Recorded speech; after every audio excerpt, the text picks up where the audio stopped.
Moi, je suis arrivé l'année de la Coupe Stanley en 92-93. De mémoire, mon échange était une ou deux semaines avant le camp d'entraînement. Fait que moi, je rencontrais tous mes nouveaux coéquipiers en même temps, dont Gilbert, là. Gilbert, lui, avait été monté dans l'organisation. Il avait fait l'équipe cette année-là. Il avait une bonne demi-saison l'année d'avant. Fait que c'était un des jeunes joueurs de l'équipe. Et le souvenir que j'ai de Gilbert, moi, avec l'équipe quand j'ai commencé, c'était un bout en train. C'était un gars qui aimait ça faire rire les gars dans la chambre de hockey.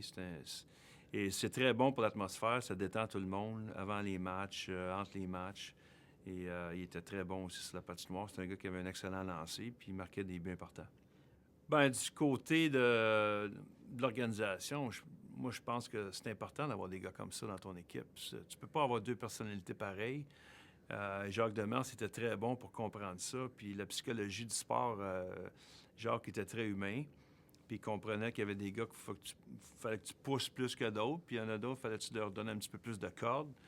Et Gilbert, c'était pas le genre de gars, avait un match qui allait être tranquille, à se concentrer avec la tête entre les deux jambes. Lui, il gardait tout le monde relax. Puis c'était sa façon de se préparer. Puis c'est correct.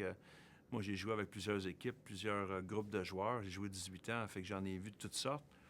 Tu peux pas avoir tout le monde sérieux avant un match. Il y en a qui font rire les autres, puis il y en a d'autres, eux autres, qui font juste écouter les jokers puis rire des jokes. Ça prend un bon public, puis on avait un bon public pour lui. Euh, tu sais, Gilbert faisait très bien son travail sur la patinoire, mais il avait sa façon de se préparer, puis il relaxait tout le monde. On avait vraiment un bon esprit de famille. T'as pas un joueur qui se prépare pareil, puis tu peux pas demander à toute ton équipe de hockey de se préparer d'une certaine façon.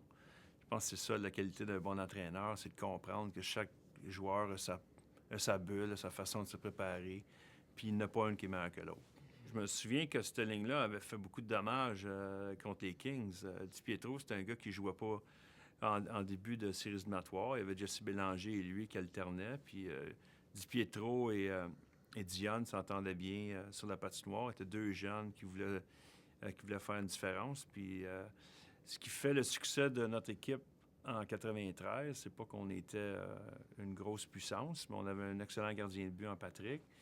Puis on avait chacun un rôle à jouer. On a gagné 10 matchs en supplémentaire, puis c'est presque tout le temps des joueurs différents qui ont marqué pendant ces matchs-là. Donc, on avait besoin de tout le monde, on se servait de tout le monde. Jacques jouait à 4 lignes, puis Di Pietro et Gilbert ont été très bons en finale. Ben, moi, je pense que on est 700 joueurs qui fait la Ligue nationale, puis on a 700 à travers le monde. Là. C'est rendu des joueurs viennent de partout, autant en Europe, beaucoup plus d'Européens qu'avant, les Américains, les Canadiens. À chaque année, tu as 10 gars qui essaient de prendre une job. Et c'est juste une question de compétition à l'interne. Il ne faut pas oublier non plus que la moyenne d'une carrière d'un joueur de la Ligue nationale, c'est 4 ans. Et Gilbert Dion a fait la moyenne des joueurs qui se rendent dans la Ligue nationale. Il y en a qui jouent 10 matchs puis tu ne les vois plus jamais. On se souvient souvent des gars qui jouent 18, 19, 20 ans, mais la réalité, c'est qu'à chaque année, tu te bats pour ta job. Puis dans le cas de Gilbert, ben, il avait bien fait avec Montréal, il a fait sa place. Tu arrives avec une autre équipe, des fois, il y a toutes sortes de situations qui se passent, mais la raison principale, moi, je suis convaincu que c'est de la compétition. Il y a eu d'autres joueurs qui voulaient son travail. L'entraîneur a peut-être préféré un autre joueur. Et là, tu deviens... c'est rendu difficile après ça à revenir et à faire ta place. C'est vraiment difficile de jouer longtemps. C'est une question de nombre, de talent qu'il y a à travers le monde qui veulent ta place.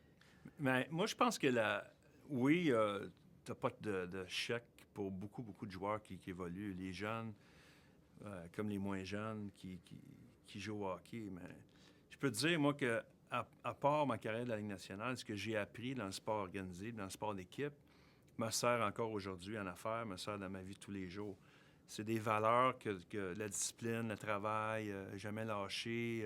Si tu as quelqu'un dans ton équipe, dans la chambre, que tu as de la misère à sentir, il faut que tu trouves un moyen de t'entendre avec pour arriver à un but en équipe. C'est la même chose dans un bureau, c'est la même chose entreprise, c'est la même chose à RDS. Tu as toutes des personnalités différentes. Puis pour que ça fonctionne, tu as besoin de trouver des solutions en groupe pour que tu aies un bon esprit d'équipe. Puis moi, ce que j'ai appris dans le hockey, je m'en sers régulièrement.